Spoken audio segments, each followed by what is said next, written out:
메시지 성경 통독 마가복음 14장입니다. 주님 말씀하옵소서. 주의 종이 듣겠나이다. 아멘. 여드레 동안의 유월절과 무교절이 시작되기 이틀 전이었다. 대제사장과 종교학자들은 예수를 몰래 잡아 죽일 방도를 찾고 있었다. 그들은 괜히 군중의 소요가 일어나는 것은 싫다고 말하면서 유월절 기간에는 그 일을 하지 않기로 뜻을 모았다. 예수께서 나병 환자 시몬의 손님으로 베다니에 계셨다. 예수께서 저녁을 들고 있는데 어떤 여자가 아주 값비싼 향유 한 병을 가지고 다가왔다. 여자는 병을 따서 향유를 그분의 머리에 부었다. 몇몇 손님들이 발끈해서 자기들끼리 말했다. 저렇게 한심한 일을 하다니 완전한 낭비다. 이 향유를 1년치 임금보다 더 많이 받고 팔아서 가난한 사람들에게 줄 수도 있었을 텐데. 그들은 화가 치밀어서 당장이라도 여자에게 분통을 터뜨릴 태세였다. 그러나 예수께서 말씀하셨다. 가만두어라. 너희는 어째서 이 여자를 괴롭게 하느냐? 이 여자는 지금 나한테 말할 수 없이 소중한 일을 한 것이다. 가난한 사람들은 평생 동안 너희와 함께 있을 것이다. 너희는 언제라도 마음 내키면 그들에게 뭔가 해줄 수 있다. 그러나 내게는 그렇지 않다. 이 여자는 교회에 있을 때에 자기가 할 수 있는 일을 한 것이다. 내 몸에 미리 기름을 부어 내 장례를 준비한 것이다. 내가 분명히 말한다. 온 세상에 메시지가 전파되는 곳마다 지금 이 여자가 한 일도 알려져 칭송받을 것이다. 12제자 가운데 하나인 가룟 유다가 예수를 배반할 작정으로 대제사장 무리에게 갔다. 그들은 자기들의 귀를 의심했고 그에게 두둑한 보상을 약속했다. 그때부터 유다는 예수를 넘겨줄 적당한 기회를 노렸다. 무교절 첫날 곧 유월절 희생을 준비하는 날에 제자들이 예수께 물었다. 우리가 어디로 가서 주님이 드실 유월절 식사를 준비하면 좋겠습니까? 예수께서 제자 두 사람에게 지시하셨다. 시내로 들어가거라.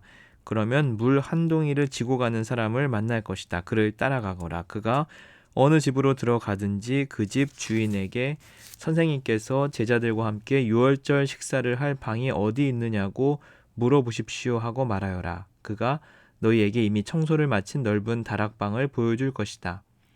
거기서 우리를 위해 식사를 준비하여라. 제자들이 떠나 시내에 가보니 모든 것이 예수께서 말씀하신 그대로였다. 그들은 유월절 식사를 준비했다. 해가 진 후에 예수께서 12제자를 데리고 오셨다. 그들이 식탁에 앉아 저녁을 먹고 있는데 예수께서 말씀하셨다. 괴롭지만 너희에게 중요한 말을 해야겠다. 지금 나와 함께 먹고 있는 너희 가운데 한 사람이 음모를 꾸미는 세력에게 나를 넘겨줄 것이다. 그들이 소스라치게 놀라서 한 사람씩 돌아가면서 묻기 시작했다. 저는 아니겠지요? 예수께서 말씀하셨다. 12명 가운데 한 사람, 곧 나와 같은 그릇에서 함께 먹는 사람이 그다. 인자가 배반당하는 것이 성경에 기록되어 있으니 이것이 전혀 뜻밖의 일은 아니다. 그러나 인자를 배반하여 넘겨줄 그 사람은 이 일을 하느니 차라리 태어나지 않았으면 좋았을 것이다. 식사 중에 예수께서 빵을 들어 축복하시고 떼어서 그들에게 주시며 말씀하셨다. 받아라. 이것은 내 몸이다. 또 잔을 들어 하나님께 감사하신 후에 그들에게 주셨고 그들은 다 그 잔을 돌려 마셨다. 예수께서 말씀하셨다. 이것은 내 피다. 많은 사람을 위해 붓는 하나님의 새 언약이다. 하나님 나라에서 마실 새날까지 내가 다시는 포도주를 마시지 않을 것이다. 그들은 찬송을 부르고 곧장 올리브 산으로 갔다. 예수께서 제자들에게 말씀하셨다. 너희 모두 세상이 무너지는 듯한 심정이 들 텐데 그것이 나 때문이라고 생각할 것이다. 성경은 이렇게 말한다. 내가 목자를 치리니 양들이 허둥지둥 될 것이다. 그러나 내가 다시 살아난 뒤에는 너희보다 앞장서 갈릴리로 갈 것이다. 베드로가 불쑥 말했다. 모든 것이 무너지고 모두가 주님을 부끄러워하더라도 저는 그러지 않겠습니다. 예수께서 말씀하셨다. 너무 자신하지 마라. 오늘 바로 이 밤 수탉이 2번 울기 전에 내가 나를 3번 부인할 것이다. 베드로가 거세게 반발했다. 주님과 함께 죽는 한이 있더라도 절대로 주님을 부인하지 않겠습니다. 다른 제자들도 모두 똑같이 말했다. 그들이 겟세마네라는 곳에 이르렀다. 예수께서 제자들에게 말씀하셨다. 내가 기도하는 동안에 너희는 여기에 앉아 있어라. 예수께서 베드로와 야고보와 요한을 데리고 가셨다. 예수께서 두려움과 깊은 근심에 빠지셨다. 예수께서 그들에게 말씀하셨다. 지금 나는 괴로워 죽을 것 같다. 여기서 나와 함께 깨어 있어라. 예수께서 조금 더 나아가 땅에 엎드리셔서 피할 길을 위해 기도하셨다. 아빠, 아버지께서는 나를 여기서 벗어나게 하실 수 있습니다. 이 잔을 내게서 거두어 주십시오. 그러나 내가 원하는 대로 하지 마시고 아버지께서 원하시는 대로 행하십시오. 아버지께서 원하시는 것이 무엇입니까? 예수께서 돌아와 보니 제자들이 곤히 잠들어 있었다. 예수께서 베드로에게 말씀하셨다. 시몬아, 내가 자다니 어찌 내게 이럴 수 있느냐? 단 1시간도 나와 함께 견딜 수 없더냐? 깨어 있어라. 자신도 모르게 위험지대에 들어서는 일이 없도록 기도하여라. 세상을 몰라서는 안 된다. 너는 하나님 안에서 무엇이든 열심히 할 각오가 되어 있다만 한편으로는 난로가에 잠든 늙은 개처럼 나른하구나. 예수께서 다시 가서 똑같은 기도를 드리셨다. 예수께서 돌아와 보니 이번에도 제자들이 곤히 잠들어 있었다. 도저히 눈이 떠지지 않았던 것이다. 그들은 무슨 말로 변명해야 할지 몰랐다. 예수께서 3번째로 돌아와 말씀하셨다. 밤새도록 자려느냐? 아니다. 잠은 충분히 잤다. 때가 되었다. 이자가 죄인들의 손에 팔린다. 일어나 나거라. 가자. 나를 배반할 자가 왔다. 예수의 입에서 그 말이 떨어지자마자 12제자 가운데 하나인 유다가 나타났다. 그 곁에는 대제사장과 종교학자와 지도자들이 보낸 폭력배가 칼과 몽둥이를 들고 함께 있었다. 배반자는 그들과 암호를 짜두었다. 내가 입맞추는 사람이 바로 그 자니 그를 잡으시오. 절대 도망치지 못하게 하시오. 그는 곧장 예수께 가서 랍비님 하고 그에게 입을 맞추었다. 그러자 무리가 그분을 붙잡아 거칠게 다루었다. 거기 서 있던 사람들 가운데 하나가 칼을 뽑아 휘둘러서 대제사장의 종의 귀를 잘라버렸다. 예수께서 그들에게 말씀하셨다. 내가 위험한 범죄자라도 되는 것처럼 칼과 몽둥이로 나를 잡으러 오다니 이게 무슨 짓이냐. 내가 날마다 성전에 앉아서 가르쳤지만 너희는 내게 손 하나 대지 않았다. 사실 너희가 한 일은 예언자의 글을 확증하는 것이다. 제자들은 모두 황급히 달아났다. 한 청년이 예수를 따라가고 있었다. 그는 혼이불 하나만 몸에 걸치고 있었다. 사람들이 그를 붙잡았으나 그는 혼이불을 벌어둔 채 벌거벗은 몸으로 급히 달아났다.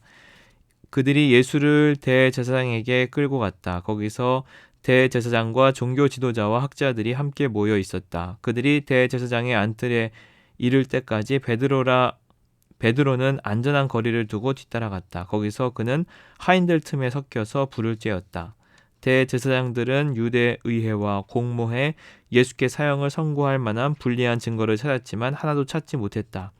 많은 사람들이 자청하여 거짓 죄목을 댔으나 서로 맞지 않아 무효가 되고 말았다. 그 가운데 몇몇 사람들이 일어나서 이런 거짓말을 했다. 우리가 이 자의 말을 들었는데 힘들게 지은 이 성전을 헐고 손 하나 대지 않고 성전을 사흘 만에 짓겠다고 했습니다. 그러나 그들조차도 증언이 서로 일치하지 않았다. 이때 대제사장이 일어서서 예수께 물었다. 이 증언에 대해 너는 뭐라고 말하겠느냐? 예수께서 침묵하셨다. 아무 말씀도 하지 않으셨다. 대제사장이 다시 나서서 이번에는 이렇게 물었다. 내가 찬양 받으실 분의 아들 메시아냐? 예수께서 말씀하셨다. 그렇다. 내가 그다. 너희 눈으로 직접 보게 될 것이다. 전능하신 분의 오른편에 앉은 인자가 하늘 구름을 타고 올 것이다. 대제사장이 흥분해서 자기 옷을 찢으며 소리쳤다. 여러분은 이 말을 들었소. 이러고도 우리에게 무슨 증인이 더 필요하겠소. 그가 하나님을 모독하는 것을 여러분이 들었소. 여러분은 이 신성 모독을 그냥 두고 볼 셈이요. 그들은 일제히 예수를 정죄했다. 사형 선고가 내려졌다. 그들 가운데 몇 사람이 예수께 침을 뱉었다. 그들은 예수의 눈을 가린 채 그분을 치면서 말했다. 너를 친 사람이 누구냐? 알아맞혀 봐라. 경비병들은 그분을 주먹과 손바닥으로 때리면서 끌고 갔다. 이 모든 일이 벌어지는 동안 베드로는 안뜰 아래쪽에 있었다. 대제사장의 여종 하나가 들어와서 불을 쬐고 있는 베드로를 유심히 뜯어보며 말했다. 당신도 나사렛 예수와 함께 있지 않았나요? 베드로가 부인했다. 당신이 무슨 말을 하는지 모르겠소. 그는 문간으로 나갔다. 그때 수탉이 울었다. 여종이 그를 알아보고는 옆에 둘러선 사람들에게 말하기 시작했다. 이 사람도 그들과 한패예요. 베드로는 다시 부인했다. 잠시 후 곁에 있던 사람들이 다시 그 말을 꺼냈다. 당신도 그들 가운데 하나가 틀림없어. 갈릴리 사람이라는 표시가 당신 온몸에 새겨져 있어. 베드로는 너무 두려워서 저주하며 말했다. 나는 당신들이 말하는 그 사람을 본 적도 없어. 바로 그때 두 번째로 수탉이 울었다. 베드로는 수탉이 2번 울기 전에 내가 나를 3번 부인할 것이다 라고 하신 예수의 말씀이 생각났다. 그는 그대로 주저앉아 울었다. 아멘. 오늘의 묵상 기도입니다. 저렇게 한심한 일을 하다니 완전히 낭비다. 이 향유를 1년치 임금보다 더 많이 받고 팔아서 가난한 사람들에게 줄 수도 있었을 텐데. 주님께서 기뻐하시는 곳에 낭비할 수 있는 믿음을 주옵소서. 받아라. 이것은 내 몸이다. 이것은 내 피다. 주님의 살과 피를 나누어 주심을 감사드립니다. 주님처럼 나눔의 삶을 살게 하옵소서. 사랑의 하나님, 오늘도 일용할 양식을 채워주시니 감사합니다. 세상의 것보다 하늘의 것을 사모하게 하시고 근심과 걱정을 내려놓고 주님 안에서 평안을 누리게 하옵소서. 오늘도 지은 죄를 주님 앞에 내려놓습니다. 십자가 은혜로 용서하여 주시고 주님의 거룩한 임재 가운데 머물게 하옵소서. 예수님의 이름으로 기도합니다.